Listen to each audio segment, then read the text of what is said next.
तृतीय भाव का स्वामी यदि छठे भाव में हो तो इसके क्या परिणाम प्राप्त होंगे। तृतीय भाव हमारे छोटे भाई बहनों का भाव है। छठा भाव शत्रुता का भाव है। यदि तृतीय भाव का स्वामी छठे भाव में शत्रु राशि में स्थित हो एवं दुर्बल हो या पीड़ित हो तो छोटे भाई बहनों से संबंध अच्छे नहीं होते हैं।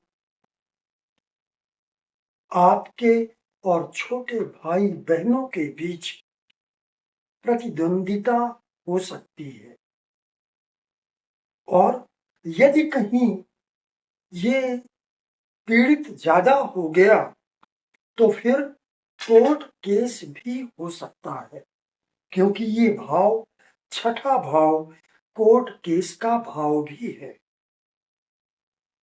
तो यदि तृतीय भाव का स्वामी छठे भाव में स्थित होकर ज्यादा पीड़ित हो जाएगा तो किसी न किसी मैटर को लेकर आप दोनों के बीच प्रतिद्वंदिता अथवा कोर्ट केस हो सकता है। दूसरा गुण, तृतीय भाव, छठा भाव और 11वां भाव, ये तीनों त्रिशदाय भाव कहलाते हैं, यानी ये क्रूर भाव होते हैं। 3, 6, 11 ये तीनों भाव क्रूर भाव कहलाते हैं। तो यदि तृतीय भाव का स्वामी यानी कि एक क्रूर भाव का स्वामी दूसरे क्रूर भाव में स्थित होगा तो ऐसा व्यक्ति क्रूर स्वभाव का हो सकता है, निर्दयी हो सकता है। यदि ये पीड़ित हो गया तो फिर ऐसा व्यक्ति किसी के साथ भी लड़ाई झगड़ा वाद विवाद हिंसा आदि ये कर सकता है और ऐसा करने के पहले वो कभी भी पुनर्विचार नहीं करता है। कोई भी सोच विचार उसके मन में नहीं होता है कि यदि मैं ऐसा बुरा कार्य करूंगा तो इसका परिणाम क्या होगा। तो ऐसा व्यक्ति बिल्कुल भी सोच विचार नहीं करता है। लेकिन केवल ये बुरे ही फल नहीं होते, इसके अच्छे फल भी होते। अभी मैंने आपको बताया कि यदि तृतीय भाव का स्वामी छठे भाव में स्थित होगा तो कोर्ट केस आप पर हो सकता है अथवा आप कर सकते हैं, यानी कि कोर्ट केस से आपका पाला जरूर पड़ेगा। लेकिन यदि तृतीय भाव का स्वामी छठे भाव में बलवान हो, अपनी उच्च राशि में स्वराशि मूल त्रिकोण राशि में स्थित हो, मित्र राशि में हो, वर्गोत्तम हो, तो फिर ऐसे व्यक्ति का संबंध न्यायालय से होता है, लेकिन सकारात्मक रूप में।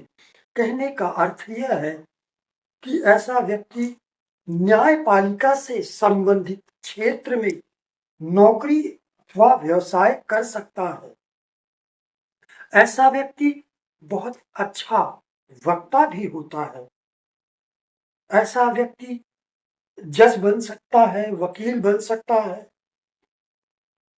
या किसी न किसी रूप में उसका संबंध न्यायालय से जरूर होगा, उसके आजीविका का संबंध।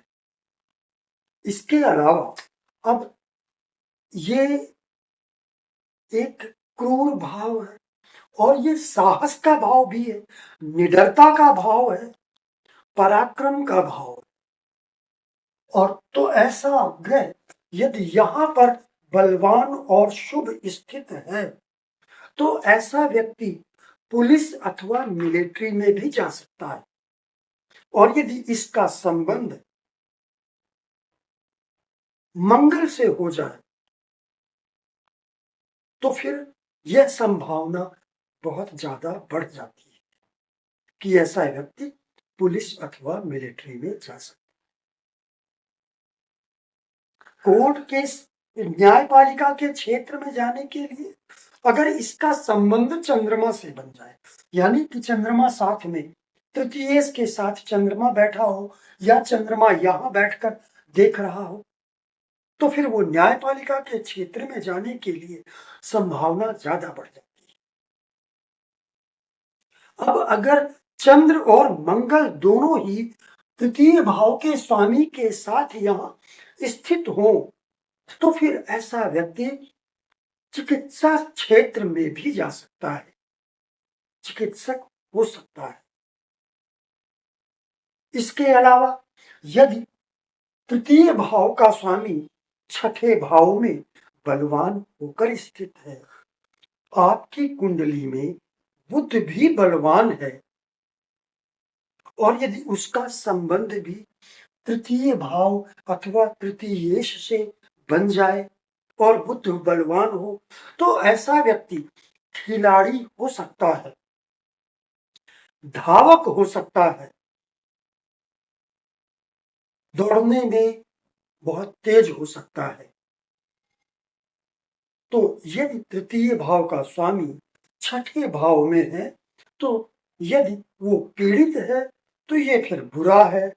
आपके भाइयों से, आपके संबंध के प्रति, आप और कोर्ट केस से संबंधित ऐसा व्यक्ति निर्दयी भी होगा, हिंसात्मक हो सकता है। हालांकि एक ग्रह पर कोई निर्णय नहीं लिया जा सकता है। यदि इस बात को दूसरे ग्रह काट दे, शुभ प्रभाव पड़ जाए, दो शुभ ग्रहों का प्रभाव पड़ जाए तो फिर ऐसा बुरा नहीं होगा। तो इन बातों को भी देखना। लेकिन तृतीयेश का संबंध यदि छठे भाव से बन रहा है, छठे भाव में बैठता है तो ये संभावनाएं बलवती होती हैं। आप लोगों को वीडियो अच्छा लगा हो तो सब्सक्राइब और लाइक कर दीजिएगा। आप सभी को नमस्कार।